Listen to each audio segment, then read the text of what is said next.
In this video, we're going to explore the basics of chemical bonding. When we look at how atoms bond together, we have to consider many things, such as what is it that's actually holding the atoms together? Why are atoms often in molecules at strange angles? Why are molecules three-dimensional? Can we predict the structure of a compound? And how does this structure then relate to chemical and physical properties? Some of these later ideas we'll explore in later videos. For this video, we're going to focus on what is it that actually holds atoms together in a compound. It's been discussed before that electrons are primarily responsible for the nature of chemical bonding. It turns out that it's actually the electrons in the outermost Bohr shell which are primarily responsible. We call these the valence electrons. Electrons that are in the inner shells are called core electrons. And so, for example, here we have an oxygen atom. Oxygen's atomic number is 8, therefore we have 8 protons and 8 electrons in a neutral oxygen atom. We see 2 of those electrons here on n equals 1 on our first Bohr shell. The remaining 6 electrons are out on the outermost Bohr shell, meaning that oxygen has 6 valence electrons. There are 6 electrons on our outermost shell. A neon atom, atomic number 10, so we have 10 electrons in a neutral neon atom. And again, 2 of those electrons are found here on the first Bohr shell at n equals 1. And we have 1, 2, 3, 4, 5, 6, 7, 8 electrons remaining on the second Bohr shell. And so neon has 8 valence electrons and 2 core electrons. We can also identify valence electrons by looking at an electron configuration. Here we have the electron configuration of oxygen, 1s2, 2s2, 2p4. And it's the electrons, again, that are in our outermost Bohr shell that are the valence electrons. And so we can see here that we have 2 electrons in our core, the 1s2 electrons, and then we have 6 electrons in our valence shell, the 2s2 and 2p4 electrons. Our valence electrons there in the outer shell, which are... We can use the periodic table to identify how many valence electrons there are in each group. Group 1 contains 1 valence electron. Group 2 contains 2 valence electrons. We'll skip the transition metals for now and just go over to group 3 with 3 valence electrons, group 4 with 4 valence electrons, and so on. 5, 6, 7, and 8. Remember, helium is a little bit odd. We place it with the noble gases because it does have properties of a noble gas, because its outer electron shell is completely full. However, helium only has electrons in the first Bohr shell, so it can only fit 2 electrons. For the transition metals, remember the way that we fill out our configurations is by filling the next S level before the current D. For instance, iron, right here in the periodic table, has this for an electron configuration. Now, when we're looking at the valence electrons, remember those are the electrons in the outermost shell. And when we're filling in our D sublevel, we've already filled in electrons in the next out Bohr shell. So really, for most of the transition metals, they have 2 valence electrons, because there are 2 electrons in the outer shell by the time we start filling the D sublevel. There are some exceptions to this, such as when we've talked about the anomalies in this column and in this column, but by and large, the transition metals will have 2 valence electrons. Here we see a depiction of those electrons written around the atoms. We call this a Lewis drawing for the atoms, where we have the element symbol and then the valence electrons written as dots along the outside. We will talk a lot more about Lewis structures in the next video.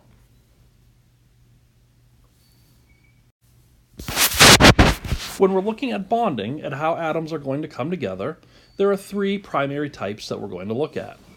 We have covalent bonding, where the electrons are shared in the outermost shell.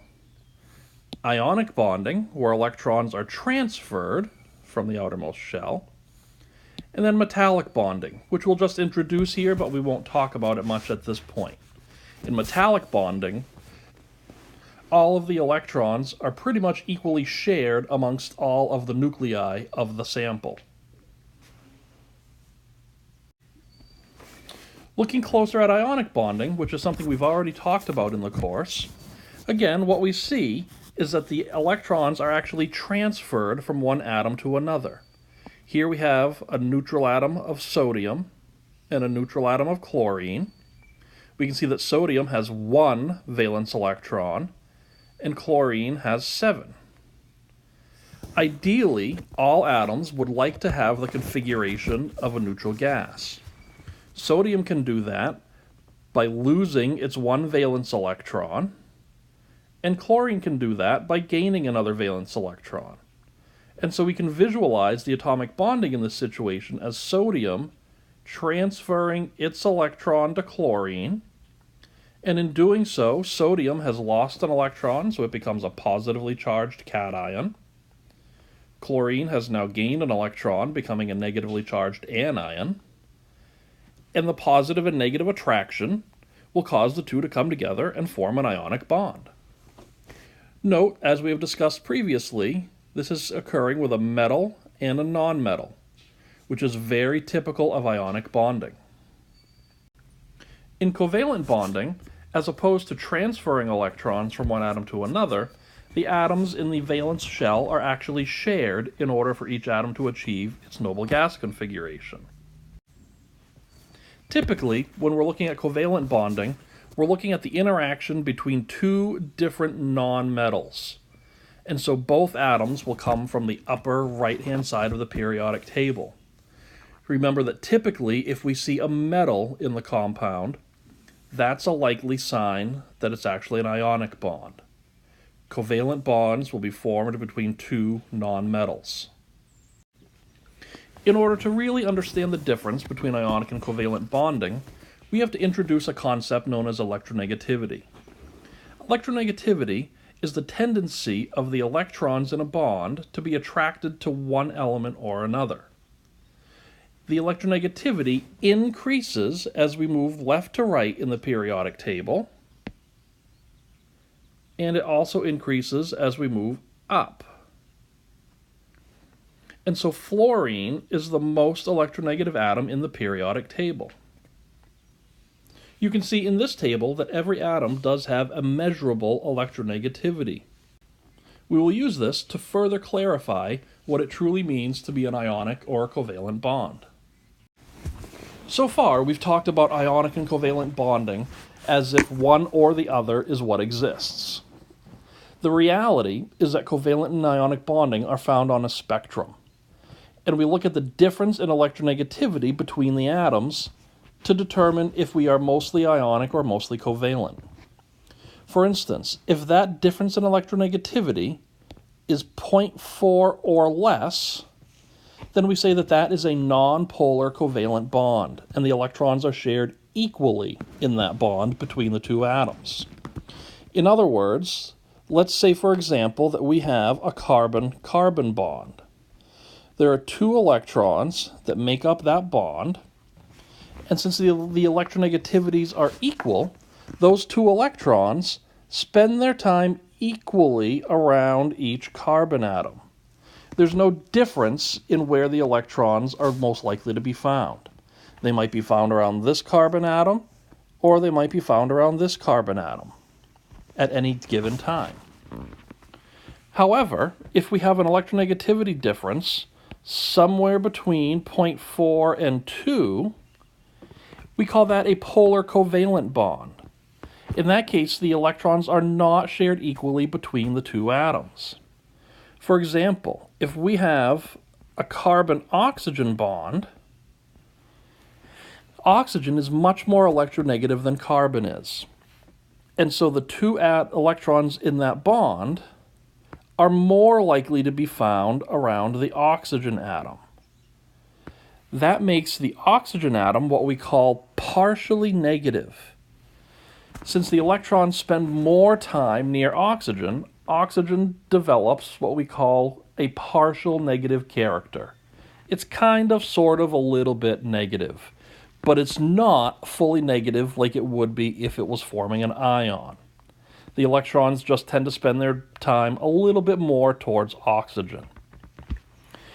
If we go on even further then to an electronegativity difference between 2 and 4, now we say that that is enough of a difference so that the electrons actually get fully transferred over. For instance, if we have a calcium and oxygen atom, the difference in electronegativity is 2.5. That's enough of a difference so that the electrons are fully transferred over to oxygen, creating an ion. Calcium also forms a positive ion, and so an ionic bond is formed between the two. And so as we can see, we really have this spectrum of bonding. It will depend on the electronegativity difference if a bond is covalent or ionic. We'll discuss polar covalent in more detail later on in another video. For the most part, though, your differences in electronegativity between metals and nonmetals are typically enough that we will call that an ionic bond. And between two different nonmetals, we will typically have a covalent bond of some sort. And so to summarize ionic bonding, remember that's what we consider to be a complete transfer of one or more electrons from the valence shell of one to the valence shell of another. When that happens, the atom that lost an electron becomes a positively charged cation. The atom that gained an electron becomes a negatively charged anion. And those positive and negative charges are held together in this ionic lattice, in which we have alternating positives and negative charges. And remember that the chemical formula, in this case NaCl, tells us the ratio of charges within that lattice structure. If we were to slice through a sodium chloride crystal, this is in fact what we would see, the alternating positives and minuses creating this lattice-like crystal structure. In a covalent bond, the electrons in the valence shell are shared in order to create the octet, in order to have an electron configuration of a noble gas. And so we see here an O2 molecule in which 2 valence electrons from each atom are shared, and now each atom can be considered to have a full outer shell. We have 1, 2, 3, 4, 5, 6, 7, 8 electrons around this oxygen. 1, 2, 3, 4, 5, 6, 7, 8 electrons around this oxygen, giving them both the electron configuration of neon. Here we have a water molecule in which the valence electrons of oxygen are shared with the valence electrons of 2 different hydrogen atoms. In this way, once again, oxygen has 1, 2, 3, 4, 5, 6, 7, 8 electrons in its valence shell, so it attains the configuration of a noble gas. And each hydrogen has 1, 2 electrons in its valence shell, also attaining the configuration of a noble gas. And so in covalent bonding, the electrons are shared in the valence shells of both atoms, so that both atoms then attain the electron configuration of a noble gas. So in this video, we've looked at the basics of chemical bonding and how differences in electronegativity start to tell us if the electrons will be shared between the 2 valence shells in a covalent bond, or if the electrons are transferred so an ionic bond will form. In later videos, we're going to look at what we call Lewis symbols to help us keep track of these valence electrons in covalent bonding. I hope this video has been helpful. Be sure to come see me if you want some more help on the nature of chemical bonds.